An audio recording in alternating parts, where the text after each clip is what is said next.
I'm going to demonstrate how to fill out a treasurer enrollment application. I've logged in to the Weldon Cooper Center portal, and under Select a Service, I chose Constitutional Officer Education. To find forms and applications, click the arrow next to New Application, and today I'm going to fill out the enrollment application. I'm going to enter some test data in here.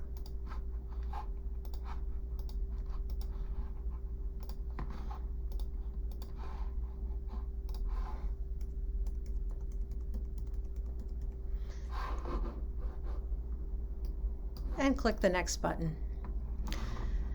On the subsequent screen, click Review Your Application. Now, this is by no means your entire application, it's the first page. You'll note here that there are 4 additional tabs that you need to visit and enter data under each of those categories before submitting. Under My Education, I have 3 education records that already exist in the system, and for test purposes, I'm just going to enter a new one. Now you can type in the name of your university here and select it. If it doesn't come up, you can click this box, check if your institution isn't listed, and you may enter the name of your institution in the resulting dialog box. Likewise with degree, if none of these are applicable, you can enter one in Other Degree Major. Select the level. And for start and end date, you're going to use a 2-digit month and a 4-digit year.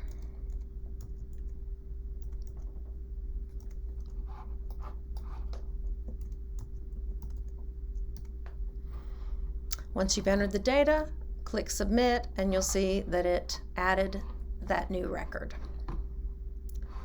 Likewise, for My Employment, it works the exact same as education. I already have 3 instances. I'm going to add another test instance.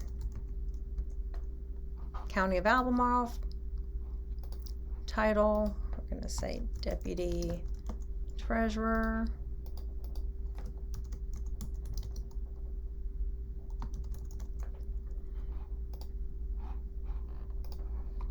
And again, start date and end date, 2-digit month, 4-digit year. You also need to pick a category.